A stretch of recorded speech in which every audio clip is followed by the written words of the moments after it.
Assalamu alaikum. I am Adnan Shoaib, faculty member at CompScience Institute of Information Technology, and today is our lecture number 11 regarding the course Risk Management and Insurance FNC 710.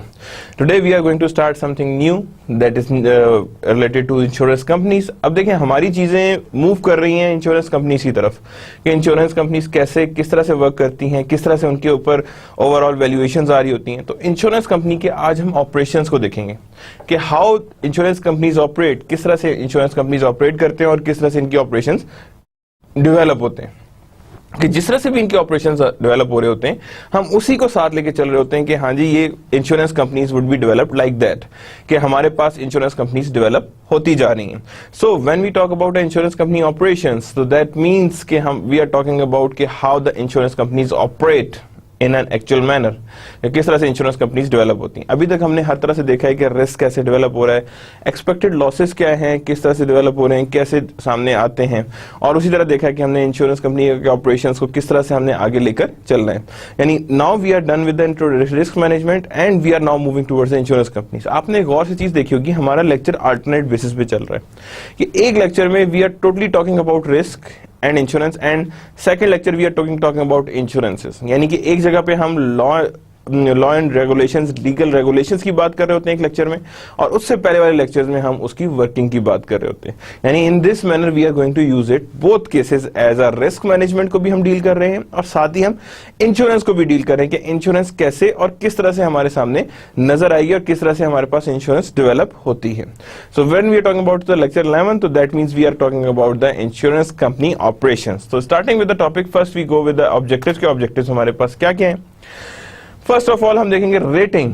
Insurance company किस rate की ratings क्या होती हैं, वो हर चीज या हर policy या हर individual client को कैसे रेट करते हैं, किन बेसिस पे रेट करते हैं और कैसे रेट करते हैं, और उन रेट को किस तरह से मेक किया जाता है. That is known to be as a rate making. क्या कहते हैं उसे हम, कि रेट मेकिंग है कि रेट हम उसे किस तरह से डेवलप करते हैं. Second thing that we are going to do is the underwriting. Underwriting की क्या सिचुएशंस हैं, किन केसेस में इंश्योरेंस कंपनीज अंडरराइट करती हैं और किन सिचुएशन में इंश्योरेंस कंपनीज अंडरराइट नहीं करती हैं. So that means we are going to see कि अंडरराइटिंग में क्या क्या चीजें इन्वॉल्व हैं.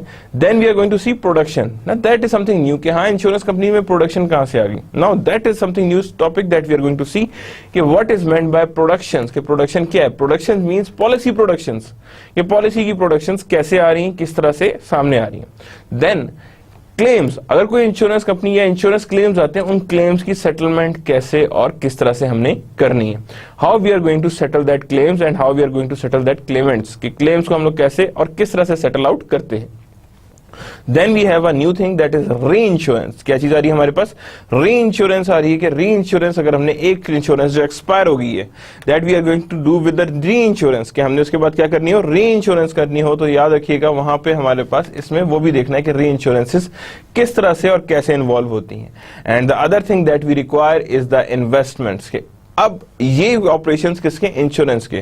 तो इंश्योरेंस को जो हम प्रीमियम दे रहे होते हैं वो एक्चुअली इंश्योरेंस कंपनी कहां यूज कर रही होती है और कैसे यूज कर रही होती है. That we are going to see कि उसमें हमारे पास री इंश्योरेंस का क्या लिंकअप्स हैं और इन्वेस्टमेंट्स उसमें कैसे आ सकती हैं. यानी कि they are going to invest that premium at somewhere और उसमें से returns that they are going to earn. यानी उसमें से हम क्या करते हैं, रिटर्न्स को अर्न कर रहे होते हैं कि हमारे पास इतने रिटर्न्स हमारे पास एग्जिस्ट कर रहे हैं और इतने रिटर्न्स हमारे पास होने चाहिए.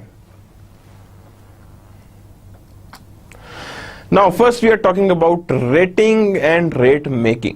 कि रेट्स कैसे बनाए जाते हैं और रेट मेकिंग कैसे की जाती है. How we are going to rate the things and how we are going to rate making would be done. किस तरह से हम रेट को मेक कर रहे हैं और किस तरह से उसे किया जा रहा है. तो first we are talking about rate making refers to the pricing of insurance and the calculation of insurance premium. कि रेट मेकिंग का मतलब क्या है कि हमने एक इंश्योरेंस की प्राइस कैसे सेट करनी है और क्या कैलकुलेशंस चाहिए फॉर इंश्योरेंस प्रीमियम. कि हमने कहा जी ये सपोज 10 करोड़ की एक इंश्योरेंस है, अब इसका प्रीमियम हमने कितना और कैसे चार्ज कर रहे हैं. यानी how we are going to charge the premium और उस प्रीमियम को हमने कैसे और किस तरह से चार्ज करके आगे लेकर आना है. That means how we are going to charge और price the insurance and how we are going to calculate the premium, कि प्रीमियम कैसे और किस तरह से चार्ज होगा और किस तरह से चार्ज होकर हमारे सामने आएगा, that how we are going to charge the premium. A rate is the price per unit of insurance. अब रेट क्या है? Price per unit of insurance के what is the price of each insurance policy, के हर एक insurance policy की price कैसे और किस तरह से मैंने सेट करनी है और किस तरह से वो सेट होके आगे चलेगा। That means we are talking about the price per unit of insurance के पर यूनिट ऑफ इंश्योरेंस में क्या चीजें आ रही हैं। An exposure unit is the unit of measurement. Exposure unit क्या है? Is a unit of measurement कि हमारे पास there is a exposure units and there is the unit of measurement कि जितना हमारे पास loss की expectations है। Last time मैंने बात कहा था the units that are exposed to risk is known to be as exposure units कि उसे हम क्या कहेंगे? That is known to be as our exposure units. The exposure unit is a unit of measurement used in the insurance pricing. अब मैं कहूँ life insurance तो exposure unit क्या है? बंदा पर्सन, तो इसका मतलब है कितने परसेंट हैं? 10% है, 20% है या व्हाटसोएवर जितने भी हैं, तो दैट मींस कि we are talking about the exposure units कि हमारे पास एक्सपोजर यूनिट्स भी इसमें इन्वॉल्व हो रहे हैं। तो इसका मतलब है प्रीमियम कैसे चार्ज होगा? रेट इनटू एक्सपोजर यूनिट्स, कि हम कहेंगे कि क्या रेट आ रहा है और इसका हम लोग एक्सपोजर यूनिट से मल्टीप्लाई कर देंगे कि 10% की इंश्योरेंस है, 20% की इंश्योरेंस है, कितने परसेंट पे इंश्योरेंस है, तो रेट इनटू एक्सपोजर यूनिट्स की जितना हमारे पास रेट है उसी के हिसाब से हम इसका एक्सपोजर यूनिट्स चार्ज करेंगे और एक्सपोजर यूनिट्स उसी के हिसाब से हम रखेंगे। Next thing, total premiums charge must be adequate, जितने प्रीमियम चार्ज किए that must be adequate for paying all claims and expenses, यानी जितना भी टोटल प्रीमियम है वो इतना होना चाहिए दैट इट कुड पे of all the expenses during the period policy period के सारे वो एक्सपेंसेस कंप्लीट कर सके ओवर द पॉलिसी पीरियड। जैसे expenses during the policy of period कि जितने पॉलिसी है, सपोज आप कहते हैं 3 साल की लाइफ इंश्योरेंस है तो आपका प्रीमियम इतना हो जो उस 3 साल के सारे एक्सपेंसेस को कवर अप कर रहा हो, यानी हर तरह से उस एक्सपेंसेस को आप रिकवर कर रहे हैं, यानी expenses could be recovered and by during the policy period की पॉलिसी पीरियड के दौरान आपके एक्सपेंसेस क्या होने चाहिए? रिकवर होने चाहिए, और रिकवर होने के बाद ही हमारे पास आने चाहिए कि हमारे पास इतनी हमारे पास पॉलिसी पीरियड में हमारे पास क्लेम्स एंड एक्सपेंसेस सामने नजर आ रहे हैं। Rates and premium are determined by actuary. अब यहां पे क्या, rates and premium are determined by actuary using the company's past loss experience and industry statistics, यानी कि रेट एंड प्रीमियम्स कैसे डिसाइड होते हैं? बाय द कंपनी एक्चुअरी, कि जो कंपनी की एक्चुअरी है और कंपनी के past loss experience and industry statistics क्या है, यानी कि what is the past loss experiences of a company, और इंडस्ट्री की स्टैटिस्टिक्स क्या कह रही है कि हमारे पास कितना लॉस कैसे जनरेट हो रहा है, यानी how we are going to generate the loss, और उस लॉस को हम लोग कैसे लेकर आगे चलेंगे। तो that means we are talking about company's past loss experience. किसकी बात करें हम? पास्ट लॉसेस एक्सपीरियंस कितना है, और साथ ही हम ये देख रहे हैं कि उस इंडस्ट्री के स्टैटिस्टिक्स क्या कह रही हैं और किस तरह से आगे लेके चल रही है। तो that how we are going to make a rate, कि रेट हमें कैसे मिलना है? That is premium rate into exposure unit. क्या मिलना है? Rate into exposure unit, that is equals to premium. क्या कहेंगे उसे हम? That is known to be as our premium, कि ये हमारा प्रीमियम है और प्रीमियम उसी के हिसाब से आ रहा है, that is rate into exposure unit. क्या आ रहा है यहाँ पे? रेट इनटू एक्सपोजर यूनिट, की हमारा इतना रेट है और इसी के हिसाब से हमारे पास एक्सपोजर यूनिट्स एग्जिस्ट कर रहे हैं। तो that means rate into exposure units, के हमारा इतना एक्सपोजर है और इतना हमारे पास रेट एग्जिस्ट कर रहा है। That means that is our exposures of a units, कि इतना हमारे पास यूनिट्स एक्सपोजर एग्जिस्ट कर रहा है। Now the thing we are coming towards is the underwriting. Underwriting कई तरह की होती है, समटाइम्स बैंक अंडरराइटिंग होती है। अंडरराइटिंग के दो तरह की हम लोग कॉन्सेप्ट लेके आते हैं। एक तो होता है अंडरराइटिंग हमारे पास विद रिस्पेक्ट टू इंश्योरेंस, किसके रिलेटेड होता है? With respect to insurance. And other underwriting is also related to with respect to banks, के बैंक्स में हमारे पास अंडरराइटिंग क्या आ रही है और किस तरह से हमारे पास अंडरराइटिंग्स एग्जिस्ट कर रही है। तो that is underwriting related to insurance and underwriting related to banks, कि हमारे पास जितनी भी अंडरराइटिंग है that is related to insurance and underwritings are also being related to banks, के हमारे पास इंश्योरेंस से भी रिलेटेड आ रही है और बैंक्स से भी रिलेटेड आ रही है। बोथ केसेस में आ रही है कि that is underwriting of insurance is there and underwriting of banks are also being there, कि इंश्योरेंस भी यहीं पे है और बैंक भी यहीं पे है। Underwriting refers to the process of selecting, classifying and pricing applicants for insurance, यानी अंडरराइटिंग क्या होती है? refers to the process of selecting, classifying and pricing applicants for insurance, देखें, जब भी हम बात करते हैं इंश्योरेंस की तो we require a very sophisticated process to evaluate that candidate और दैट क्लाइंट कि हमने उसे कितना देना है और कितना हमने पे आउट करना है और कितने की उसे इंश्योरेंस पॉलिसी देनी है। जरूरी नहीं कि जो लाइफ इंश्योरेंस या किसी टाइप की भी इंश्योरेंस जो 30 इयर्स ऑफ एज पर्सन को दी जाए वही इंश्योरेंस पॉलिसी की रिक्वायरमेंट होगी for the person with the age of 60 कि यानी 30 साल वाला और 60 साल वाला बराबर की इंश्योरेंस पॉलिसी या इंश्योरेंस रेट को सामने रख के नहीं चलेंगे कि that is not being in this form, कि हम कहेंगे वो एक तरह से हैं और दोनों सेम तरीके से ही डील कर रहे हैं। तो underwriting refers to the process of selecting, किससे रिलेट कर रहे हैं? Process of selecting, classifying and pricing applicants. क्या हो गया? Selecting, another one is the classifying, यानी सिलेक्ट भी हो रहा है एंड क्लासिफाई भी हो रहा है एंड प्राइस भी कर रहे हैं, यानी आपने पहले उसे सिलेक्ट करना है कि हाँ जी ये क्लाइंट है, उसके बाद क्लासिफाई करना है कि ये हाई रिस्क कैटेगरी में आ रहा है, लो रिस्क कैटेगरी में आ रहा है या मीडियोकर रिस्क कैटेगरी में आ रहा है, किस तरह के रिस्क कैटेगरी में आ रहा है। और अगर वो हाई रिस्क में तो डेफिनेटली प्रीमियम्स हाई होंगे, अगर वो मीडियम रिस्क में आ रहा है तो डेफिनेटली उससे प्रीमियम हाई से लो होंगे, और लो रिस्क में आ रहा है तो डेफिनेटली उसके प्रीमियम डेफिनेटली बहुत लो होने, यानी हमें नजर आएगा कि हाँ जी इतने प्रीमियम्स हमारे पास लो हैं। That is the process of selecting, classifying and pricing applicants for insurance, कि प्राइसिंग ऑफ एप्लीकेंट कर रहे हैं, that is for the insurance purpose. The statement of underwriting policy, establish policy that are consistent with the company's objectives such as acceptable clause of business। क्या आ रहा है यहाँ पे? acceptable clause of business, कि हमारे पास acceptable clause of business इतना है और इतने ही के साथ ही हम आगे लेकर चल रहे हैं। तो the statement of underwriting policy, establish policy, अब ये क्या बना रहा है यहाँ पे?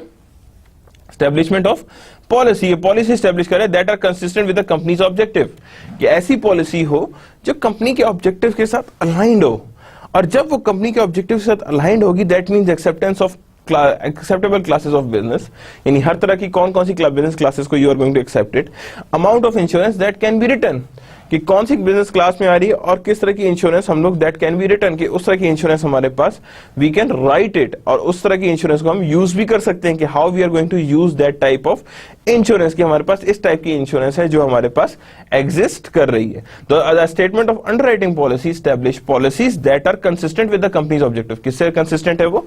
That is consistent with the company objective such as acceptable classes of business, क्या आ रही है यहाँ पे? Acceptable classes of business, amount of insurance that can be written, कि जो अमाउंट ऑफ इंश्योरेंस है that can be return.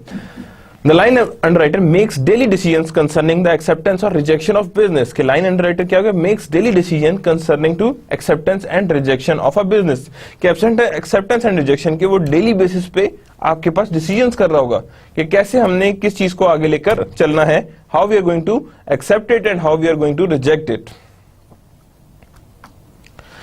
Now underwriting को हम फर्दर आगे लेके जाते हैं। The primary objective of underwriting is to attain an underwriting profit, यानी प्राइमरी ऑब्जेक्टिव क्या होगा अंडरराइटिंग का? कि अंडरराइटिंग का कि टू अटेन अंडरराइटिंग प्रॉफिट, कि अंडरराइटिंग का हम प्रॉफिट लेकर आए, कि यानी कि importance principle of underwriting. The second principle is to select the prospective insured according to the company's underwriting standard, यानी द सेकंड प्रिंसिपल क्या होगा? In to select the prospective insured, कि क्या करें हम? सिलेक्ट करें प्रोस्पेक्टिव इंश्योर्ड को according to the company's underwriting standards, कि हम according to company's underwriting standards जो हैं उनको सामने रखते हुए आगे चलें। द सेकंड जो प्रिंसिपल है कि यानी कि हमने प्रोस्पेक्टिव इंश्योर्ड जो है वो कंपनीज अंडरराइटिंग स्टैंडर्ड के अंदर लाई करना चाहिए, यानी उनके स्टैंडर्ड्स में वेरिएशंस नहीं आनी चाहिए, यानी वेरिएशंस अगर आई तो there would be an issue, के उसको हम लोगों ने किस तरह से वेरिएट करके आगे लेकर आना है, किस तरह से हमने स्टैंड में लेके आना है। फॉर एग्जांपल अगर मैं कहता हूं यहाँ पे किसी एक पर्सन जाता है 60 ईयर्स एज है, आपको कहता है लाइफ इंश्योरेंस चाहिए,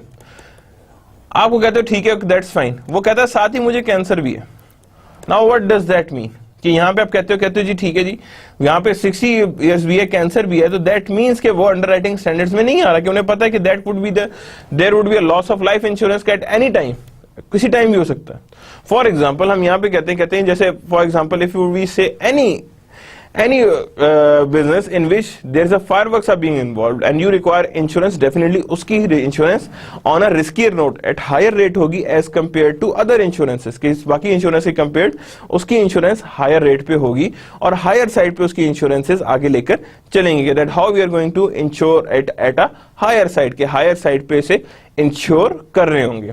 so that means that goes with the insurance, कि जिस तरह से वो हायर साइड पे इंश्योरेंसेस हमारे सामने आती जाएंगी। The purpose of underwriting standard is to reduce adverse selection. अच्छा, अंडरराइटिंग का मकसद क्या होता है कि एडवर्स सिलेक्शन और मॉरल हैजर्ड्स को रोकें। एडवर्स सिलेक्शंस क्या है कि आप इस देखिए अंडरराइटर का एक्चुअल पर्पस क्या है, to scrutinize each and everything, कि हर तरह की चीज को हम स्क्रूटनाइज करें, और जब हर तरह की चीज को हम स्क्रूटनाइज कर रहे हैं तो we have to see each and everything कि हमने उसे किस तरह से स्क्रूटनी करके आगे लेकर चलना है। Means we are going to scrutinize everything. क्या उसके for example if you are going to see a certain insurance of a machine, आप कहते हो अच्छा मशीनरी की कितनी लाइफ है, how much they are got be to be depreciated, कितनी डेप्रिसिएट हो चुकी है, कितनी ज्यादा उसकी अभी लाइफ बाकी है, कितने ईयर्स उसकी अभी रिकवरी रहती है, कितना काम करती है, एफिशिएंसी क्या है, और इसके खराब या कंप्लीट डिसोल्यूट होने के कितने चांसेस एग्जिस्ट कर रहे हैं। तो दैट मींस अगर मेरे पास ये सारी इंफॉर्मेशन नहीं होगी और ये इंफॉर्मेशन ओनर के पास है, वो इंश्योरेंस करा लेता है, तो डेफिनेटली वहां पे हमारे पास क्या आ जाएंगी, एडवर्स सिलेक्शन आ जाएगी, या आपके पास सिलेक्शन ठीक चीज की नहीं की। फॉर एग्जाम्पल आप कहते हो किसी की लाइफ ऑलमोस्ट एंड हो रही है और वो डेंजरस भी है कि किसी टाइम भी वो डिस्ट्रॉय हो सकती है एनी इक्विपमेंट, तो डेफिनेटली अगर आपने उसकी हायर एंड लोअर रेट पे इंश्योरेंस की है तो आपको लॉसेस अंडरस्टूड है कि होंगे, क्योंकि losses are being dependent on that, कि जितने लॉसेस हो रहे होंगे वो आपको नजर आ रहे होंगे कि हाँ जी इतने लॉसेस हैं जो हमारे पास आ रहे हैं और इतने हमें लॉसेस जो है हमें क्लियर होकर सामने नजर आ रहे हैं। So that means adverse selections, इसको अवॉइड करने के लिए भी यहाँ पे अंडरराइटिंग को यूज किया जाता है ताकि हमारे पास एडवर्स सिलेक्शंस ना आए और एडवर्स सिलेक्शन से हम लोग बचे रहें, या वी वुड से कि हमारे we would reduce ourself from the underwriting, के अंडरराइटिंग से हम उसे क्या कर रहे हो, रिड्यूस कर रहे हो। Then moving towards the adverse selection is the tendency of a people. अब क्या है ये एडवर्स सिलेक्शन क्या है? That is tendency of the people of higher than average chance of loss to seek insurance. यानी एडवर्स सिलेक्शन क्या है? Tendency of a people with higher than average chance of loss to seek insurance at a standard rate. यानी कि जब आपको पता है कि रिस्कियर इंश्योरेंस है, रिस्कियर कंडीशंस हैं, तो अंडरस्टूड सी बात है कि it is not controlled by underwriting, this will result in an higher than expected loss level, कि higher than expected loss level के अंदर ये एग्जिस्ट कर रहा है कि यानी हमारे पास इतना एक्सपेक्टेड लॉस लेवल हमारे पास नजर आ रहा है कि ये हमारे पास लॉस लेवल्स आ रहे हैं और इतने लॉस लेवल हमारे पास एग्जिस्ट कर रहे हैं। नहीं, that which are loss levels, कि यानी कि आप वो चीज सिलेक्ट कर लें जिसमें आपको पता है ज्यादा लॉस है लेकिन आप उसे कम रेट पे सिलेक्ट कर लें, that is known to be as our adverse selection. क्या कहते हैं उसे हम? एडवर्स सिलेक्शंस हैं। Is the tendency of a people with higher than average chance to of loss to make insurance at a standard rate if not controlled by underwriting, this will result in higher than expected loss level. यानी ये किस में result करता है? That is higher than expected loss level. की expected loss level से थोड़ा सा हायर साइड पे आ रहा है, थोड़ा सा ग्रेटर साइड पे आ रहा है कि हमारे पास लॉस लेवल और तरह का है और डिफरेंट लॉस लेवल पे हम लोग जा रहे हैं। Underwriting should also maintain equity among policy holder. यानी अंडरराइटर ने क्या करना है? Should also maintain equity among policy holder. ये पॉलिसी होल्डर्स के बीच में वो उसकी इक्विटी को मेंटेन कर रहा होता है, यानी इक्विटीज को वहां पे अटेन कर रहा होता है और इक्विटीज को उसी के हिसाब से आगे लेकर चल रहा होता है। अंडरराइटिंग शुड मेंटेन इक्विटी, कि वो मेंटेन करे इक्विटी को अमंग द पॉलिसी होल्डर, कि पॉलिसी होल्डर्स के साथ साथ वो इक्विटीज को भी मेंटेन करे, कि that is how much the equity is, और उसी इक्विटी के साथ वो आगे लेकर उसे चले कि that is the equity that is being required, और उसी इक्विटी के साथ वो आगे लेकर उसे जा रहा हो। ठीक है ना? One group of policy holder should not unduly subsidize the another group. यानी कि क्या मतलब है कि underwriting should also maintain equity among policy, ताकि वहां पे हमारे पास policy holder should not unduly subsidize the other group, यानी कि दूसरे ग्रुप को अनयूजुअल तौर पे सब्सिडाइज ना कर रहा हो, यानी कम ना कर रहा हो, यानी उसे रिड्यूस ना कर रहा हो। तो दैट मींस कि वहां पे अनड्यूली सब्सिडाइज अनदर ग्रुप, के दूसरे ग्रुप को कहीं अनड्यूली सब्सिडाइज तो नहीं कर रहा, कि अनड्यूली सब्सिडाइज नजर आ रहा हो और उसमें हम लोगों के पास सब्सिडाइजिंग में डिफरेंशिएशंस आ रही हो। So that mean policy holder should not unduly subsidize another group, कि किसी और ग्रुप को वो अनड्यूली सब्सिडाइज ना कर रहा हो, यानी there should not be any unsubsidized items, के हम कहेंगे अनसब्सिडाइज्ड वैल्यूज आ रही है। So that is about the underwriting. Underwriting हमारे पास इस तरह से मूव कर रही है और इसी की बेस पे हमने उसे लेकर आगे चलना है।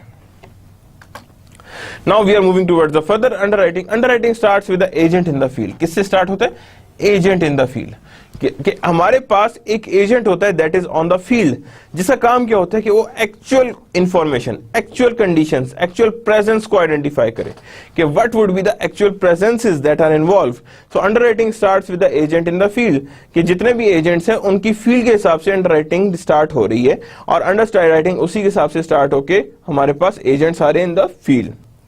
इंफॉर्मेशन ऑन अंडरराइटिंग क्या आ रही है यहाँ पे, information for underwriting come from the applicants, the agents reports, the inspection and physical inspection.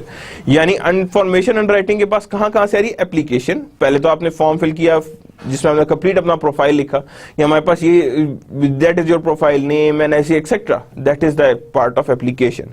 The agents reports, agents की क्या रिपोर्ट है, दैट मींस कि हमारे पास एजेंट्स जो हैं वो उस तरह में वेरीड आ रहे हैं कि एजेंट्स आपके छोटे के होते हैं एजेंट्स, जिसमें वो क्या करते हैं, वो इसके वो इंफॉर्मेशन की तरफ लेके जाते हैं जो इस अभी नहीं पता इन्हें, जो इंफॉर्मेशन अभी इन्हें नहीं पता। और थर्ड चीज क्या है, एन इंस्पेक्शन रिपोर्ट, क्या चीज आ गई है हमारे पास, एन इंस्पेक्शन रिपोर्ट के हमारे पास इंस्पेक्शन हो के क्या जो कुछ बताया गया है, इज इट लाइक दैट, यानी जिस तरह बताया गया क्या वैसे ही है वो, या इसमें कोई चेंजेस भी एग्जिस्ट कर रही हैं, ठीक है, यानी कोई भी चेंजेस आ रही होंगी तो that means that is related to inspection report. Physical inspections आती हैं कि फिजिकल इंस्पेक्शन करेंगे क्या जो चीज इसने बताई है क्या वो अपनी जगह पे ही है या नहीं है, या वो डिफरेंट लेवल पे है, यानी वो किसी और जगह पे है या उसी इंस्पेक्शन पे एग्जिस्ट कर रही है। द फिजिकल एग्जामिनेशन क्या आ गया यहाँ पे, आप physical examination and attending physician reports, यानी कि फिजिकल एग्जामिनेशन भी करेंगे एंड साथ साथ फिजिशियन रिपोर्ट भी होगी। When we talk about life insurance, के लाइफ इंश्योरेंस की बात करते हैं तो याद रखिएगा वहां पे दोनों चीजें, फिजिकल एग्जामिनेशंस भी आ जाएंगी और अटेंडिंग फिजिशियन रिपोर्ट्स भी हैं कि कितनी फिजिशियन रिपोर्ट्स हैं और उसी के हिसाब से फिजिकल एग्जामिनेशंस भी एग्जिस्ट कर रही हैं। Then there exist MIB reports, क्या एग्जिस्ट कर रही हैं यहाँ पे, एमआईबी रिपोर्ट्स भी आ रही हैं कि यहाँ पे हमारे पास मेडिकल इंफॉर्मेशन ब्यूरो रिपोर्ट भी आ गई कि हमारे पास जितनी भी हमारे पास मेडिकल रिपोर्ट्स हैं वो सारी की सारी हमारे पास क्लियर हो इन केस ऑफ मेडिकल या in case of life insurance. After reviewing the information the underwriter can accept the application, क्या करेगा वो एक्सेप्ट कर लेगा, और वो क्या करेगा, एक्सेप्ट करेगा विद सर्टेन रिस्ट्रिक्शन और मॉडिफिकेशंस, की ये चांसेस भी हैं कि वो उसे सर्टेन रिस्ट्रिक्शंस या सर्टेन मॉडिफिकेशंस के साथ साथ उसे एक्सेप्ट करे, यानी विद द रिस्ट्रिक्शंस और विद द मॉडिफिकेशंस ये वहां पे चल रहा हो और उसी के हिसाब से हमारे पास रिस्ट्रिक्शंस या मॉडिफिकेशंस आ रही हैं। और मे भी रिजेक्ट द एप्लीकेशन, से क्या कर सकता है यहाँ पे रिजेक्शन ऑफ एप्लीकेशंस की तरफ भी लेकर जा सकता है कि ये हमारे पास एप्लीकेशंस क्या हो गई हैं, दैट इज बीइंग रिजेक्टेड, कि वहां पे हमारे पास एप्लीकेशन रिजेक्टेड फॉर्म में आ रही है। दैट मींस कि यहाँ पे हमारे पास या तो एक्सेप्ट करे सर्टेन कंडीशंस के साथ या वो इसे प्रॉपरली रिजेक्ट करे। Now moving towards the production, as I already told you कि हम लोग किसकी तरफ जाएंगे, प्रोडक्शंस की तरफ भी जाएंगे कि प्रोडक्शंस कैसे और किस तरह से हमारे सामने आ रही हैं। Production refers to the sales and marketing activities of insurance, कि किसकी तरफ आ रही है, production refers to the sale and marketing activities of the insurance, की सेल एक्टिविटी क्या होगी and marketing activities of the insurer क्या होगी, और उनकी हमने मार्केटिंग एक्टिविटीज को किस तरह लेकर आगे चलना है। तो that means sales refers to the sales and marketing activities of the insurer, के marketing activities of the insurer क्या है and how they are going to be measured in the sales and marketing, marketing and sales हमने से किस तरह से measure करना है। Agents are often referred to as producers, क्या कहते हैं उसे हम, ये देखिए अब यहाँ पे क्या कॉन्सेप्ट है, agents are normal known to be as a producers. Life insurance has an agency or a sales department. उनके पास क्या हो गया, सेल्स डिपार्टमेंट, यानी कि sales and marketing activities of insurance कितनी हैं वो सारी क्या कहलाएंगी, दैट इज प्रोडक्शन। एजेंट्स क्या कहलाएंगे, प्रोड्यूसर्स।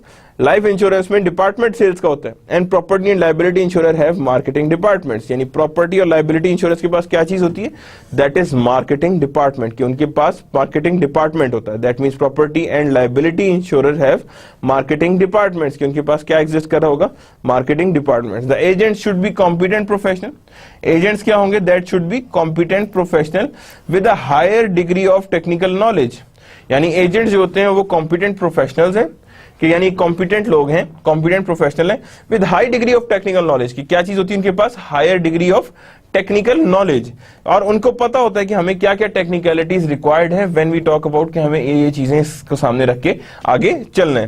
तो the agent should be a competent professional with a high degree of technical knowledge, क्या चीज आती है हमारे पास, high degree of technical knowledge in a particular area, किसकी बात कर रहे हैं, इन अ पर्टिकुलर एरिया उसकी high degree of technical knowledge exist कर रही हो, and who also places the need of his or her client first, यानी कि अपनी क्लाइंट की नीड को पहले सामने रखे और क्लाइंट की नीड को उसी के हिसाब से आगे फर्स्ट, यानी कि फर्स्ट प्रायोरिटी पे क्लाइंट नीड्स को लेकर आए और उसी क्लाइंट नीड्स के हिसाब से ही उसे मेजर करे और मेजर करके आगे लेकर है, तो इसका मतलब क्या है, the agent should be competent professional, competent होना जरूरी है, with a high degree of technical knowledge, यानी उसके पास डिग्री ऑफ क्या होनी चाहिए, knowledge, that is technical knowledge that is high in a particular area, किसी एक certain particular area of insurance में, and who also places need of his or her client, यानी कि उसका टेक्निकल नॉलेज किसी पर्टिकुलर एरिया का हो और अपनी नीड ऑफ क्लाइंट को वो फर्स्ट प्रायोरिटी पे रखे कि ये हमारे पास फर्स्ट प्रायोरिटी एग्जिस्ट कर रही है। Now there exist a claim settlement, कि क्लेम्स को हमने किस तरह से सेटल आउट करना है और किस तरह से क्लेम सेटल होके हमारे पास आगे आते हैं। The objective of claim settlement includes, सबसे पहले क्या चीज आती है क्लेम सेटलमेंट्स के अंदर, that is verification of covered loss. किसकी वेरिफिकेशन करेंगे, कितनी वेरिफिकेशन करें ऑफ कवर्ड लॉस, के हमारे पास कवर्ड लॉस कितना है, कि कितनी अमाउंट का हमारे पास लॉस को हमने कवरेज प्रोवाइड की है, यानी how much coverage is being provided to a covered loss. Fair and prompt payment of claims, कि हम लोग फेवर पेमेंट ऑफ क्लेम्स करें और फॉरन पेमेंट ऑफ क्लेम्स करें, यानी प्रॉम्प्ट पेमेंट करें कि हमारे पास आए, यानी कि फेयर भी हो यानी एग्जैक्ट अमाउंट हो, और प्रॉम्प्ट पेमेंट ऑफ क्लेम्स हो कि पेमेंट ऑफ क्लेम्स जो होंगे वो प्रॉम्प्ट हो। Personal assistance to be insured, कि पर्सनल असिस्टेंस को भी हम लोग इंश्योर कर रहे होंगे, तो that means fair and prompt payment of claims, personal assistance to the insured, यानी कि पर्सनल असिस्टेंट भी हम प्रोवाइड करें to the insured. Some law prohibits unfair claim practices such as, कौन कौन से अनफेयर क्लेम्स प्रैक्टिसेस हो सकते हैं, refusing to pay claims without conducting a reasonable investigation, यानी हम ये रिफ्यूज कर दें कि हम पे कर रहे हैं कि जिसे हम पता भी है कि हमने कोई इन्वेस्टिगेशन नहीं की, लेकिन फिर भी कह रहे हैं कि नहीं, we are not going to give any claim, हम किसी तरह का भी क्लेम आपको प्रोवाइड नहीं कर रहे हैं, यानी किसी तरह का भी क्लेम नहीं देंगे। Not attempting to provide prompt fair and equitable at settlement, यानी prompt fair and equitable settlements को ऊपर हम लोग प्रोवाइड प्रॉम्प्ट कर ही नहीं रहे, यानी कि फौरन हम लोग उसकी पेमेंट की तरफ जा ही नहीं रहे। And offering lower settlements to compel insured to institute law suit to recover amount due, यानी offer lower settlements to compel insured to institute law suit to recover due, यानी कि आप कहें कि जानबूझ के आप उसकी लोअर सेटलमेंट दें ताकि वो अपने आप को इंश्योर्ड को इंस्टीट्यूट लॉ सूट को वो रिकवरी करे the amount that is due, कि जितनी अमाउंट वो उसकी ड्यू है उसी के हिसाब से उसे आगे लेकर चले कि that is amount that is being due. तो that means offering lower settlements to compel insured to institute law suit to recover the amount due, कि जितनी अमाउंट रहेगी उतनी सारी की उसकी क्या कर रहे हैं, हम रिकवरी की तरफ लेकर जा रहे हैं, कि ये that is being our recovery, और उसी के हिसाब से हम उसे आगे लेकर जा रहे हैं कि that is our offerings of lower settlements to compel insured to institute law suit to recover amount due, कि हम लोग ताकि रिकवर कर सकें कितनी अमाउंट हमारे पास ड्यू है और उसी के हिसाब से हम उसे आगे लेकर चले कि ये हमारे पास इतनी अमाउंट है जो हमारे पास ड्यू है। तो that means that how we do the claim settlement, कि ये हम किसकी बात करें कि जब हमने क्लेम्स की सेटलमेंट की बात करनी कि when we are going to settle the claims, और क्लेम्स हमने किस तरह से और कैसे सेटल आउट करने हैं, कि that how we are going to settle out the claims.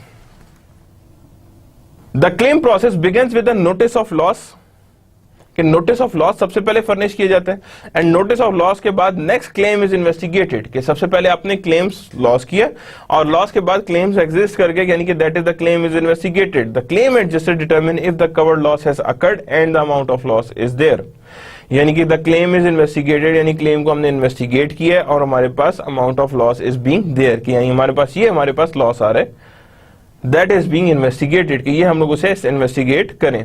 The claim adjuster determines if covered loss has occurred and the amount of loss, यानी कि कितनी अमाउंट का लॉस हो चुका है and how much amount is there, और कितनी coverage आपने प्रोवाइड करनी। For example if there is any car accident, तो सबसे पहले क्या करेगा, कार को देखेंगे, दे इंस्पेक्ट अ कार, और उसके बाद एक्सपेक्ट करेंगे हाँ जी 20,000 का लॉस है, 40,000 का लॉस है, या कितने टाइम्स का लॉस है, और उसी लॉसेस को आगे लेकर वो चल रहा है, यानी दैट इज बेस्ड ऑन कि हमारे कितने लॉसेस को सामने रख के आगे चलना है।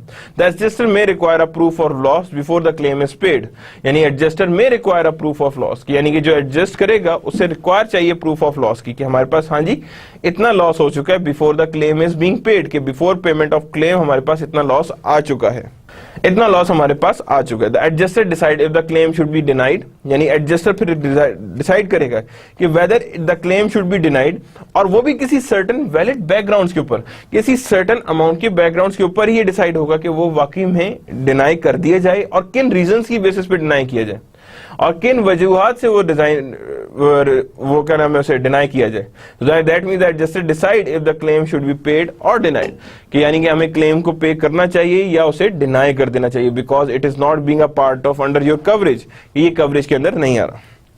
Policy provisions address how dispute में बी रिजॉल्व, यानी पॉलिसी प्रोविजंस क्या है, एड्रेस करते हैं। The policy provision address how dispute में बी रिजॉल्व, कि ये डिस्प्यूट कैसे किस तरह से रिजॉल्व होना चाहिए in the light of policy, के पॉलिसी की राइट में ये किस तरह से हमारे पास इशू को रिजॉल्व होना चाहिए और किस तरह से रिजॉल्व होकर हमारे पास आना चाहिए। That how we are going to resolve this issue on the basis of policy provisions, के पॉलिसी में किस किस तरह की प्रोविजंस हैं, and how we are going to resolve this issue on the policy provisions, कि हम लोग पॉलिसी प्रोविजंस के हिसाब से उसे रिजॉल्व करेंगे और उसे रिजॉल्व करके आगे लेकर आएंगे। How we are going to resolve this provisions, कैसे प्रोविजंस को हम कैसे रिजॉल्व कर सकते हैं। Now the next thing that we come in the mind is the reinsurance. Reinsurance is an arrangement by which the primary insurer that initially writes the insurance transfer to another insurer parts or all of the potential loss, यानी कि एक insurer दूसरे insurer को वो सारा का सारा transfer कर देता है potential loss associated with such insurance, के जो कुछ भी इससे एसोसिएटेड है वो सारा का सारा potential loss associated with such insurance, के वो इसी सच इंश्योरेंस के हिसाब से उसे पोटेंशियल लॉस के हिसाब से ही चेंज आ रहा होता है। The primary insurance is a ceding company, क्या होगा प्राइमरी इंश्योरर को क्या कहेंगे, that is known to be as a ceding company, यानी कि सीडिंग कंपनी हमारे पास जो इसने स्टार्ट में इनिशियली अंडरराइट किया होगा, that is known to be as a ceding company, क्या कहेंगे उसे हम ceding company. The insurer that accept the insurance from the ceding company is reinsurer, कि जो इंश्योरेंस एक्सेप्ट करेगा सीडिंग कंपनी से उसे हम क्या कहेंगे, दैट इज री इंश्योरर, कि ये री इंश्योरर हमारे पास आ रहा है और उसी री इंश्योरेंस के हिसाब से हम आगे लेकर इसे चल रहे हैं।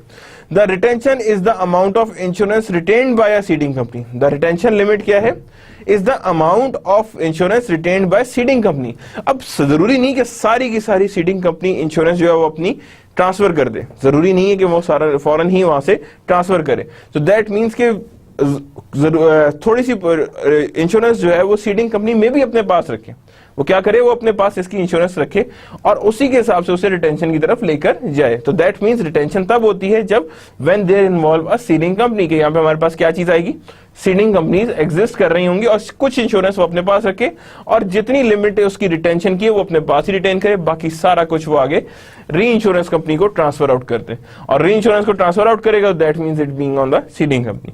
The amount of insurance ceded to a reinsurance is known as cession. अब ये देखिए, that is very important thing, the amount of insurance ceded to reinsurer, की जितनी हमारे पास इंश्योरेंस ट्रांसफर की गई है टू री इंश्योरेंस, तो याद रखिएगा that is known to be as a cessions, क्या कहेंगे उसे हम, that is known to be as a cessions आएंगे, सेशंस कहेंगे उसे और सेशंस के हिसाब से हम उसे आगे लेकर चलेंगे। So that means the amount of insurance ceded to the insurer is known as cession, कि जितनी भी अमाउंट सीड हुई है that is known to be as a cession और सेशंस ही को कहते हैं हम, that is known to be as a insurers, कि ये हमारे पास इंश्योरर्स हैं जिसके हिसाब से हम ये सेशंस को आगे लेकर चल रहे हैं, कि that is known to be as our cessions और उसी के हिसाब से आगे चल रहे हैं। तो दैट मींस के we require that is one ceding company that is transfer to reinsurer and the amount that is being transferred is known to be as a session, कि उस अमाउंट को क्या कहेंगे, that is known to be as a sessions, कि ये हमारे पास sessions हैं और सेशंस के हिसाब से हम उसे आगे लेकर चल रहे हैं कि ये हमारे पास इतनी अमाउंट आ रही है।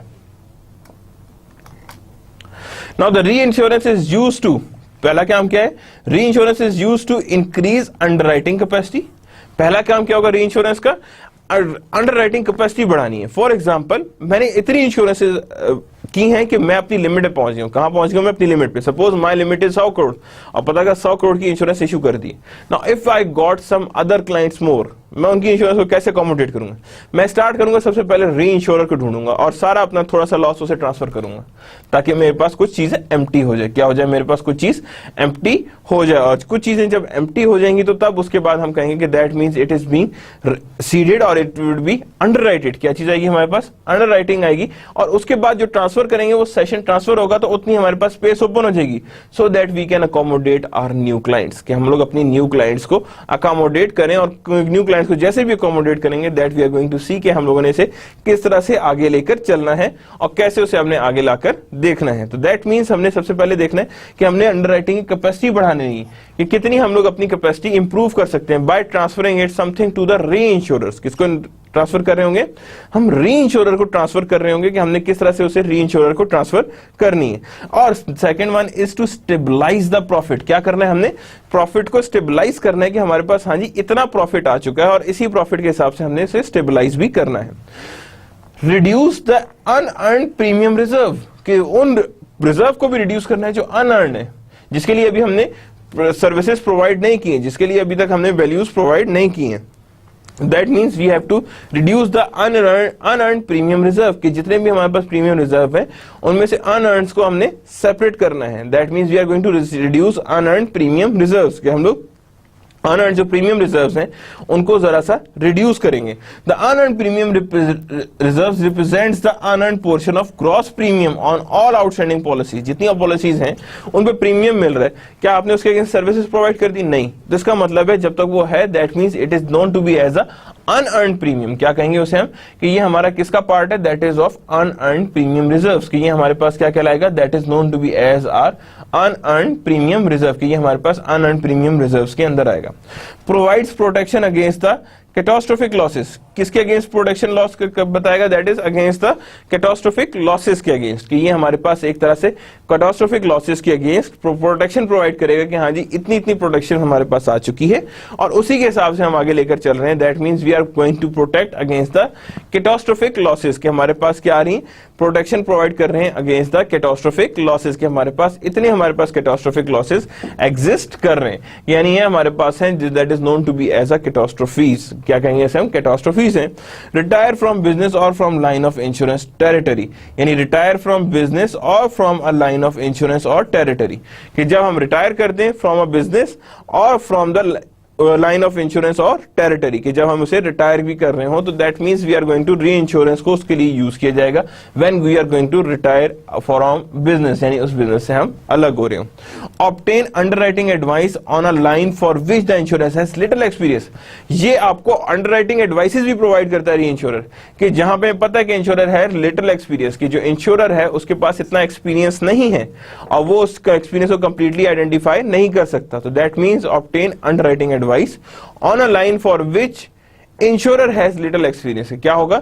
इंश्योरर के पास क्या है? That is of little experience, कि उनके पास कम एक्सपीरियंस है जो एग्जिस्ट कर रहा है। That means we are obtaining underwriting advice, यानी क्या कर रहे हैं हम? Underwriting advice on the line for which the insurer has little experience, कि इंश्योरर के पास क्या है?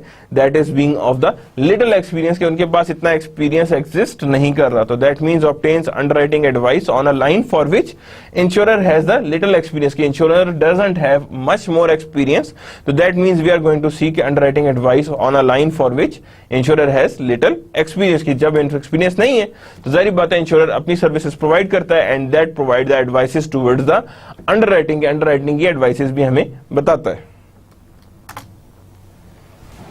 Type of reinsurance agreements कौन कौन से होते हैं? There are two principal form of reinsurances. कौन कौन सी होती है?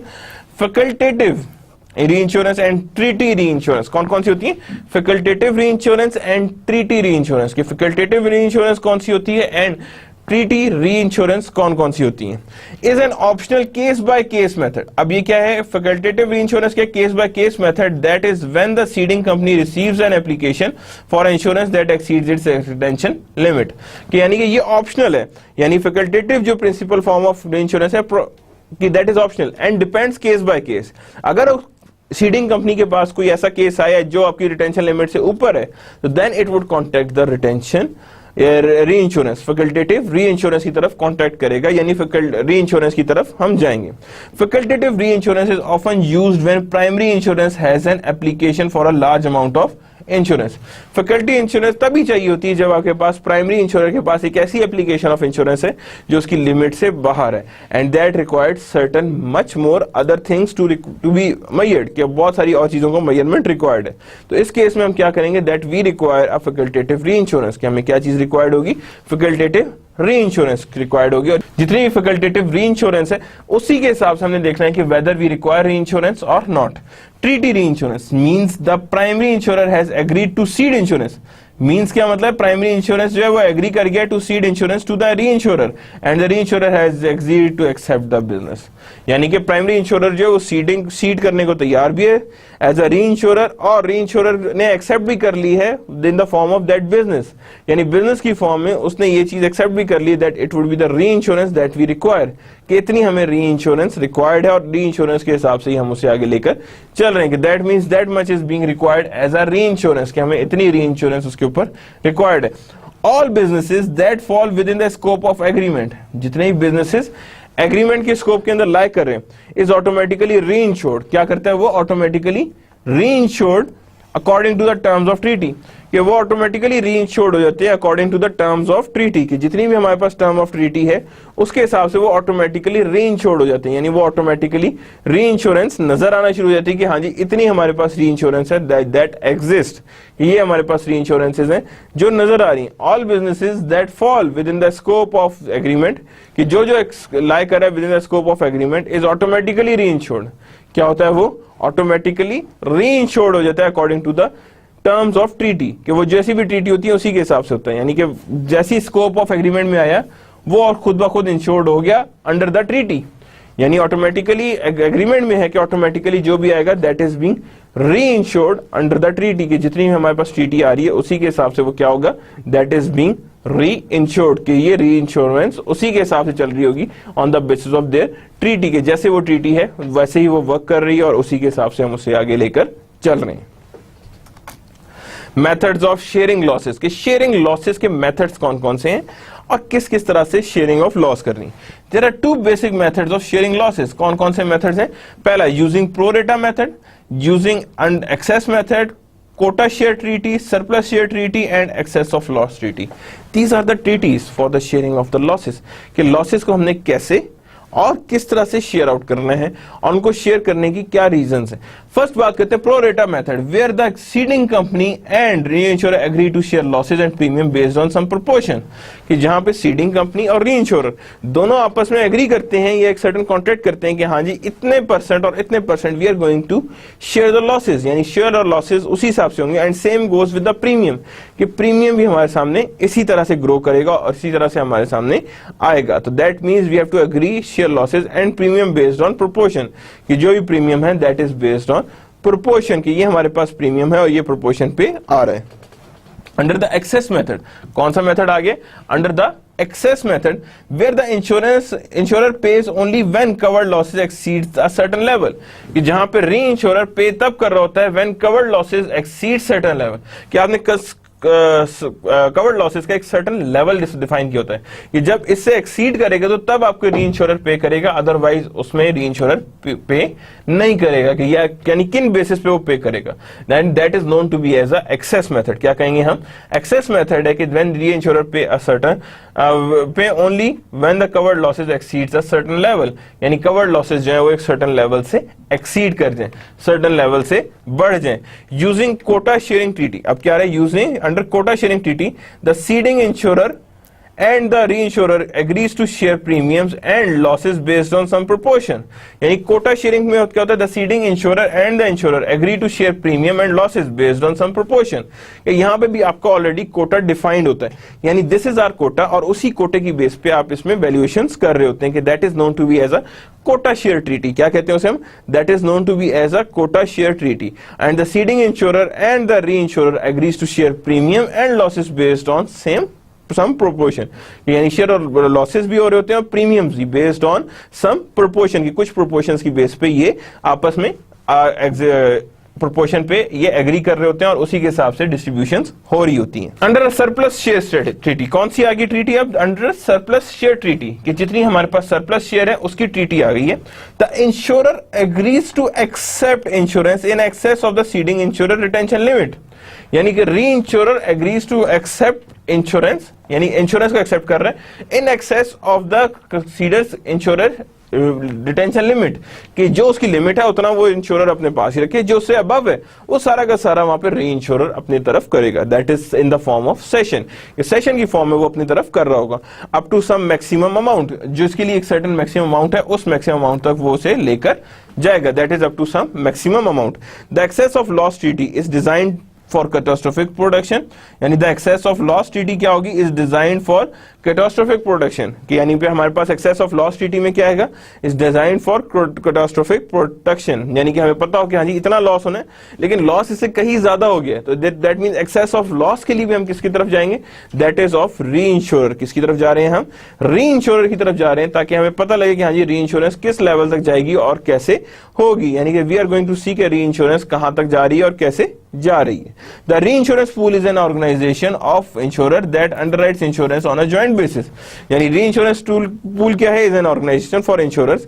ये ऑर्गेनाइजेशन है इंश्योरर्स की that underwrites insurance on joint basis, जो क्या करता है? अंडरराइट कर रहा होता है इंश्योरेंस ऑन जॉइंट बेसिस, कि ये हमारे पास underwriting of the insurance on joint basis, कि जॉइंट बेसिस में ये आपको अंडरराइट कर रहा है, कि that is how that is being underwrited, कि ये हमारे पास अंडरराइटेड है और इसी हिसाब से हम उसे आगे लेकर चल रहे हैं। That means that is an organisation and insurer of insurance that underwrites insurance on joint basis, कि अंडरराइट कर रहा है इंश्योरेंस को, यानी स्क्रूटनी कर रहा है इंश्योरेंस को ऑन अ जॉइंट बेसिस। किस बेसिस पे कर रहा है? ऑन द जॉइंट बेसिस, की जितनी भी जॉइंट बेसिस है उसी की बेस पे वो उसे अंडरराइट कर रहे हैं on the joint basis.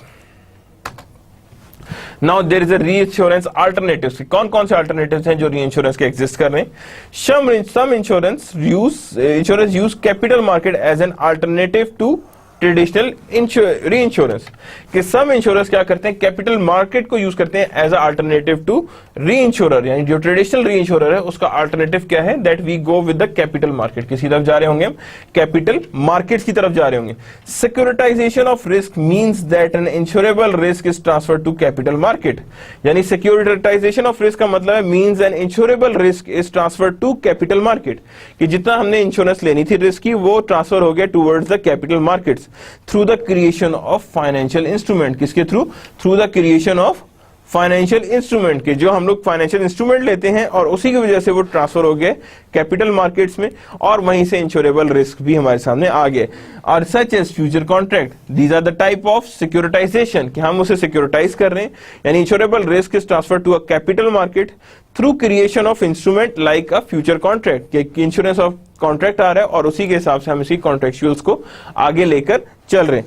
Catastrophic bonds are the corporate bonds that permit the issuer of a bond to skip और reduce interest payment if catastrophic loss occur, यानी कॉर्पोरेट बॉन्ड्स हैं जो परमिट करता है इश्यूअर को कि वो बॉन्ड को स्किप कर जाए और to reduce the interest payment, या तो उसकी इंटरेस्ट पेमेंट रिड्यूस भी कर सकता है या स्किप कर सकता है if there is any catastrophic loss occur, से कोई भी कैटास्ट्रोफिक लॉस आएगा उसमें वो ऑटोमेटिकली लॉस अकर हो जाएगा और वो उसमें से शेयर करेगा। Catastrophic bonds are growing in importance and are now considered by many of the standard supplements, यानी कि बहुत ज्यादा इंप्रूव करके इंपॉर्टेंस आ गई है, and that is of standard supplement to traditional reinsurance, यानी कि these are the supplements for the traditional reinsurance, के जितने भी री इंश्योरेंस है उसी के हिसाब से इसके सप्लीमेंट्स भी एग्जिस्ट कर रहे हैं, that means these are being supplied. So that means catastrophic bonds are growing in importance and are now considered by many to be standard supplement to the traditional reinsurance, के traditional reinsurance के लिए उसके supplements की तरफ जा रहे हैं कि how they are being supplements are being moved and how they are being maintained. Now we are moving towards the investments, के investments क्या हैं और कैसे होती हैं। देखिए when we talk about investments, so it's normal that you are investing in some stock market और capital market. किसमें आ रही है? स्टॉक मार्केट में आ रही है और कैपिटल मार्केट में आ रही है, in any one of them. That means stock market भी एग्जिस्ट कर सकता है और कैपिटल मार्केट्स भी एग्जिस्ट कर सकती है। On both cases these are being attend और उसी के हिसाब से हम उसे देख रहे हैं। Because premiums are paid in advance there can be invested until ready to play claim. अब देखिए मैंने तो यहाँ पे सबसे प्रीमियम ले लिया, हर एक से प्रीमियम मिल रहा है, अब क्या उसे तिजोरी में तो नहीं रखेंगे, तो आपने कहा why not, why should invest it, जब तक उसने का कोई क्लेम नहीं आता, तो वो उठाए गए प्रीमियम और सारे के सारे प्रीमियम जो है वो इन्वेस्ट कर दिए गए। क्या कर दिए गए? वो इन्वेस्ट कर दिए गए, और ताकि नीडेड टू प्ले क्लेम्स के क्लेम्स को दें और एक्सपेंसेस को, यानी क्लेम्स भी आ जाएंगे और एक्सपेंसेस भी आ जाएंगे। Investment income is extremely important. अब क्या कह रहा है वो? Investment income is extremely important in reducing the cost of insurance, कि इन्वेस्टमेंट इनकम बहुत इंपॉर्टेंट है in reducing the cost of insurance. किसको रिड्यूस करने के लिए? Cost of insurance to policy, कि जितनी भी हमारे पास कॉस्ट ऑफ इंश्योरेंस है उसी के हिसाब से पॉलिसी ओनर्स हैं, and offsetting unfavourable underwriting experience, जो हमारे पास क्या होगा? ऑफसेट करेगा अनफेवरेबल अंडरराइटिंग एक्सपीरियंस। अब गौर देखें, investment income is extremely important in reducing cost of insurance, कि जितनी इन्वेस्टमेंट इनकम आई है वो आपकी कॉस्ट ऑफ इंश्योरेंस को रिड्यूस करती है टू पॉलिसी ओनर, के जिन्होंने पॉलिसी ओनर रखी होती है, and offset the unfavourable writing experience, और साथ ही वो ऑफसेट कर देते हैं अनफेवरेबल राइटिंग एक्सपीरियंस को, कि हमारे पास राइटिंग एक्सपीरियंस इतना है and that is being unfavourable. Life insurance contract are long term, the safety of principal is primary consideration, यानी इसका यहाँ पे क्या हो गया? फॉर द लॉन्ग टर्म पे होती है, Life insurance contracts are long term, thus safety of principal is primary condition कि लॉन्ग टर्म होते हैं तो इसीलिए हमें सेफ्टी ऑफ प्रिंसिपल यानी प्रिंसिपल की सेफ्टी की तरफ ज्यादा ध्यान चाहिए and that requires a primary consideration कि ये किसी तरफ जाना चाहिए प्राइमरी कंसिडरेशन में। In contrast to life insurance, किससे कंट्रास्ट में? In contrast to life insurance, property insurance contract and short-term in nature and claims payment vary widely depending on catastrophic losses and inflation medical costs। यानी कि हर चीज उसी पे dependent आ रही है कि हमारे पास catastrophic losses क्या हैं और उसी के हिसाब से हमारे पास losses किस तरह से जनरेट हो रहे हैं। So that means in contrast to life insurance, property insurance considered are short-term in nature and claims payments are very made depending on the catastrophic losses, inflation and medical cost. यानी कि ये तीनों चारों चीजें हैं जो कैटास्ट्रोफिक लॉसेस की तरफ लेकर जाती हैं that are based on your equipment और that are based on your values. Now इस एग्जिबिट देखिए, growth of life insurer of asset, asset की लाइफ इंश्योरर है। अब यहाँ पे क्या है? That is of dollar billions. ये क्या आ रहा है हमारे पास? Dollar billions. और नीचे क्या आ रहा है हमारे पास? ईयर्स है। तो यहाँ पे हमारे पास क्या आ रहा है? लाइफ इंश्योरर एसेट्स कितना है? पहले कितना लाइफ इंश्योरर एसेट्स का? 1 मिलियन, देन 1.3 है and then 1.5 and then 1.2 है। तो यानी कि दैट मींस 1.04, 1.30, 1.5, 1.839 to 144, यानी कि ये सारी हमारे पास क्या आ रही हैं? That is the growth of life insurance assets, कि जिनके एसेट्स में ग्रोथ आ रही है। कि पहले हमारे पास 1044 पे गया, यानी अब देखिए आखिर में कहां पे रुका है वो? 5092 पे। किधर पे रुका है वो? 5092 पे। कि हमारे पास इतनी वैल्यूएशंस आ चुकी हैं और इतनी हमारे पास एग्जिस्ट कर रही हैं। तो दैट मींस के 1500, 1839, 2144 यानी 2144, 2579, 3071, 3269, 3887, 4482 and 5092। कितना आ रहा है? 5092। So that means these are the growth on the life insurance की ये लाइफ इंश्योरेंस की ग्रोथ में नजर आ रहा है कि that we require this much of life insurance, कि हमें इतनी लाइफ इंश्योरेंस रिक्वायर्ड है। because in life insurance required with it because and this is from the 1987 to 2007। कब से कब तक है? that is 1987 to 2007। that is almost round about that is how much? that is almost of 20 years difference। कितना आ रहे हैं यहाँ पे? 20 years को हमने यहाँ पे प्लॉट किया हुआ है, 20 years के डिफरेंसेस को हम यहाँ पे देख रहे हैं। तो that how the growth of life insurer asset would be seen, के life insurer of asset would be seen के हमारे पास इतना सीन है जो एग्जिस्ट करता है। Asset distribution of life insurer, कि एसेट डिस्ट्रीब्यूशन कैसे होती है लाइफ इंश्योरर्स में, कि ऐसे लाइफ इंश्योरर्स क्या चाह रहे हैं और एसेट डिस्ट्रीब्यूशन हमारे पास कैसे आ रही है। जनरल अकाउंट कितना है? स्टॉक 4.7%। अब यहाँ क्या कह रहा है वो? Stocks 4.7%, mortgage 10% and policy loans 3.6% and miscellaneous asset 9.3%। कितना आ रहा है miscellaneous asset? That is of 9.3% के हमारे पास इतनी फ्लक्चुएशंस आ रही हैं और इतनी हमारे पास वैल्यूएशंस रिक्वायर्ड है। That mean miscellaneous, policy loan, mortgage and real estate 10% and stocks are the 4.7%। so that means कि हमारे पास इससे डिस्ट्रीब्यूशन ऑफ लाइफ इंश्योरेंस कितना है? in the form of 2007। in 2007 में इसका स्पैन कुछ इस तरह का था। इन्वेस्टमेंट पे प्रॉपर्टी कैजुअलिटी इंश्योरेंस, या क्या क्या? Investment property casualty insurance 2007 investment by type, यानी कि ये हमारे पास क्या है? इन्वेस्टमेंट प्रॉपर्टी कैजुअलिटी इंश्योरेंस के investment property casualty and insurer के ये हमारे पास किस तरह से इंपैक्ट कर रहे हैं। तो दैट मींस कि यहाँ पे भी अगेन देखें तो प्रॉपर्टीज जो है वो बॉन्ड्स की आ रही हैं या रियल एस्टेट की आ रही हैं या रियल एस्टेट्स के साथ साथ आगे भी आ रही है, यानी रियल एस्टेट 0.75% है, प्रेफर्ड स्टॉक 1.52% है, अदर 6.96% है, cash and short term investment 7.11% है, कॉमन स्टॉक 17.68% है। Now the source is the national association of accounting insurance commission annual statement database via highlight data LLC copyright information. No poor of this work may be copied or redistributed without the express written omission of a high-linked data. LCC exert from Insurance Information Institute, यानी कि हमारे पास exert in the Insurance Information Institute, यानी this is the source from where this is being put and that is being identified. Other insurance company functions, कौन कौन से insurance company के other functions होते हैं? The electronic data processing area, the electronic data processing area maintains information of premium क्या करते हैं वो, इंश्योरेंस ऑफ प्रीमियम रखते हैं। लॉस रेशियोज की बात करते हैं, लॉस रेशियोज कौन कौन सी हैं, and investment and underwriting results, कि हमारे पास इन्वेस्टमेंट और अंडरराइटिंग रिजल्ट्स के क्या रिजल्ट्स आएंगे। That means electronic data processing area maintains information on premium, क्या करते हैं वो, on premiums, claims and loss ratios, यानी claims, loss ratio, investment and underwriting results, यानी कि ये सारे क्या हैं, that are based on underwriting results, के हमारे पास अंडरराइटिंग के रिजल्ट्स इतने हैं और ऐसे आ रहे हैं। The accounting department prepares financial statements and develops budget. The accounting development prepares the financial statement and develops budget, यानी कि फाइनेंशियल स्टेटमेंट्स आते हैं अकाउंटिंग में और उसी के हिसाब से हमारे बजट्स भी डेवलप हो रहे होते हैं कि हमारे पास हाँ जी इतने बजट्स हैं जो एग्जिस्ट कर रहे हैं और इतने बजट्स ही हमारे पास आगे लेकर चल रहे हैं।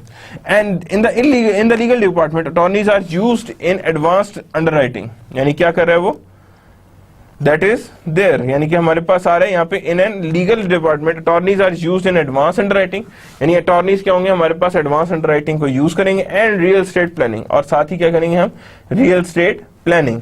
इन the legal department attorneys are used in advance underwriting and estimates and states planning, यानी कि क्या कह रहा है वो, in legal department the attorneys are used in advance underwriting and states planning, यानी एडवांस अंडरराइटिंग के लिए रखा जाता है और साथ ही प्लेन्स के लिए भी रखा जाता है कि हमारे पास कितनी हमारे पास चीजें एग्जिस्ट कर रही हैं। तो that means use for underwriting and state planning, यानी सारी बात बहुत छोटा है तो अंडरराइटिंग तो नहीं है but there exist a state planning, क्या कहेंगे हम, that is known to be as are state planning. Property and liability insurance provide numerous loss control, अब यहाँ पे क्या कर रहा है, property and liability insurances, property and liability insurances provide numerous loss control services, के न्यूमरस लॉस कंट्रोल सर्विसेज हैं। तो that means particular property and liability insurance provides numerous loss control services, कि there are different loss services that would exist। The nature of insurance, किसी तरफ आ रहे हैं हम, nature of insurance के nature of insurance क्या है और किस तरह से ये वर्कआउट करती है। Insurance involves not only risk transfer but also pooling and reduction, किसमें करें, not only risk transfer but also pooling and reduction, risk reduction, pooling the sharing of total asset among a group, risk reduction, a decrease in the total amount of uncertainty, decrease in total amount of uncertainty present in the public situation. So that means that is the decrease in total amount of uncertainty present in particular situation. That means an insurer accomplishes this by combining the group of objects situated so that aggregate losses become predictable with narrow limits, यानी कि original programmes जो aggregate losses हैं that become predictable within the narrow limits. Overall risk for the group is reduced, यानी कि group का risk जो है वो रिड्यूस हो गया, and the losses that results are pooled, यानी कि usually through the payment of insurance premium, कि इंश्योरेंस प्रीमियम से पेमेंट किया तो इंश्योरेंस प्रीमियम से हो जाता है। So insured transfer various risk to the group, यानी कि इंश्योरर ट्रांसफर्स various risk, बहुत सारे रिस्क होते हैं टू द ग्रुप, यानी ग्रुप को बहुत सारी ये रिस्क प्रोवाइड करते हैं, and engage a potentially large uncertain losses and may engage potentially in a large certain losses for the relatively small centre payment, किसी तरफ जा रहे हैं, for relatively small centre payment की, यानी स्मॉल सेंटर पेमेंट की तरफ जा रही है। तो दैट मींस कि हम लोग कहेंगे क्या, यहाँ पे indeed insurance various transfers for to the book and the exchange a potentially large uncertain loss for a relatively small certain payment, यानी कि अनसर्टेन लॉस ज्यादा है, similar that with the certain payment, maybe there would be a more different behaviours over the market. The nature of insurance, gambling and insurance are the exact opposites. Gambling creates new risk whereas more excited before. Insurance is the method of eliminating or greatly reducing an already existing risk, or greatly reducing all standing risk. The insurance is usually implemented through legal contract. The insurance is usually implemented through legal contract or policy. Insurer promise to reimburse the insured for the loss suffered during the terms of agreement, कि loss suffer हो रहा है during the terms of agreement में, तो that means कि ये that is on the part of agreement. Implicit is the assumption that insurance be able to pay whatever losses may occur, यानी कि हमारे पास इतने पैसे हों कि whatever the loss would be occur we should cover it up. Importance to consider the financial conditions of insurance, कि हमने क्या किया, इंपॉर्टेंस कंसिडर की है financial condition of the insurer की, इंश्योरेंस की फाइनल कंडीशन को सेपरेट किया है। Principle of indemnity, one of the most important precept from many types of insurance, particularly property insurance. This the insured may not be collect more than actual loss. Actual loss से ज़्यादा नहीं collect कर सकता in the event of damage caused by perils serve to control moral hazards that serve to control the moral hazards that might otherwise exist, कि यानी कि moral hazards को भी कंट्रोल करता है that may exist. Indemnify to restore insured to the institution that existed prior to loss, यानी कि to restore insured to the education with the existence prior to the loss. Likelihood of intentional loss is greatly reduced. The principal indemnity typically contained within the property insurance contract are clause regarding the existence of insurance, shows cause before, provide that all policies covering the same losses will share losses that occurs. Some expansions to the application of a principle of indemnity and provides insurance. So that means appropriate way to measure insurances and appropriate way of it towards the losses, कि losses की तरफ हम इसे लेकर जा रहे हैं. So that means कि value policy laws आ रहे हैं, किसी तरफ आ रहे हैं हम value policy law, and insurer must pay the entire face amount of a fire insurance policy in the event of total loss, कि जैसी total loss होगा तो वो entire amount pay होगी for the total losses. Usually not applicable in the field of life insurance, कि ये चीज life insurance में applicable नहीं होती. No attempt is made to measure the amount of loss, कोई amount of loss को measure करने के लिए there would be no attempt. When the insurer dies, the full amount of life insurance is paid, and the full amount of life insurance need to be paid, कि इतनी हमारे पास life insurance है.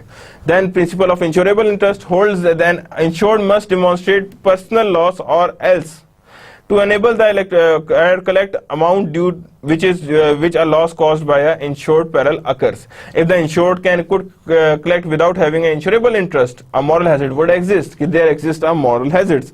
Necessary to prevent insurance from becoming a gambling contract, यानी कि prevent insurance करेंगे for becoming gambling contract. Necessary to remove possible incentives for murder, के possible incentive for murder क्या है और कितने हैं. What constitute the insurable interest? The legal owner of a property having its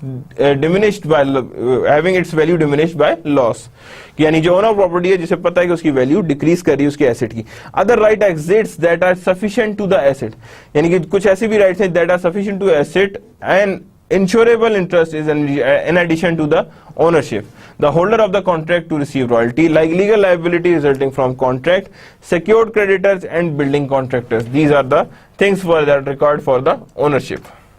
What constitute insurable interest? Always presume to exist the life insurance of purpose who voluntarily insure their own life, कि आप अपनी life को खुद insure करें. However, some who purchase life insurance on another life must have been insurable interest on that person's life. For instance, a businessman may insure that the life of a key employee, यानी कि आराम से life of a key employee वो बता सकता है. The husband may insure the life of his wife, यानी husband भी life of wife को insure कर सकता है. There is a practical limit to the amount of life insurance an individual may obtain, कि इतना individual में obtain हो सकता है. When the insurable interest must exist, यानी कब insurance exist करेगा? In property and liability insurance, it is possible to effect coverage on property in which the insured does not have an insurable interest at the time of policy is written. However, such interest is expected to be future. Court generally holds that property insurance insurable interest need exist only at the time of loss and not at the inception of a policy. However, if at the first time of loss the insured no longer has an interest in the property, there is no liability under the policy. कोई liability under the policy नहीं होती. When insurable interest may exist in life insurance, the general rule is that insurable interest must exist at the inception of policy, यानी insurable interest उसी time आए जिस time policy आई है. It is not necessary at the time of loss, कि जरूरी नहीं कि वो लॉस के टाइम पे ये. Court view a life insurance as a investment contract, ये क्या है हमारे लिए? As a investment contract है. And then the principle of subrogations are there, कि how we are going to subrogate the principles. Grows out a principle of indemnity. One who has indemnified another loss is entitled to recovery from a reliable third party who are responsible. That is subrogation. Reasons क्या हैं? To reinforce the principle of indemnity. क्या कर सकते हैं? Reinforce करना है principle of indemnity. To prevent the insured from collecting more than actual amount of losses, यानी actual amount of losses से ज़्यादा की बात कर रहे हैं. Keeping insurance premium below and they would as what they would otherwise, यानी कि अपने insurance premium low रखें. Burden of loss is more really placed to shoulder of those responsible. The party that caused the loss is held financially accountable for this action, कि वो उससे accountable करेंगे. Exceptions of a principle of subrogation. Subrogation normally does not exist in such line as life insurance and most of the health insurance. Subrogation does not give the insurer right to collect against the insured, यानी कि insured से उसे right भी नहीं देता, even if the insured is negligent. It is uncommon for a insurer to waive rights to of subrogation, कि वो waive नहीं कर सकता subrogation के right under certain some circumstances, where by doing so there is no violation of the principle of indemnity, कि कोई भी principle of indemnity नहीं break होता. The waiver can be performed by inserting a waiver of subrogation clause. Some clauses are common, कुछ clauses common है. The insurer who act in such way as to destroy or reduce the value of insurer rights, the subrogation violate the provisions, कि provisions violate हो जाती हैं. Insurer subrogation rights also cannot be avoided by a settlement between the primary parties after the insurer has paid under the policy, के policy के अंदर जो pay किया हुआ है. The insurer is entitled to subrogation only after the insured has been fully indemnified. If the insurer has borne part of the loss, insurer may claim recovery only after these costs has been paid. कि ये सारी जितनी cost है उनकी pay कर दी गई है. So that's the end of the lecture number 11. What we have studied is how the insurance companies operate, what are the operations of the insurance companies, and this chapter is not completed yet. Inshallah, in the next lecture we are going to complete this chapter. So that is the end of the lecture number 11. Allah Hafiz.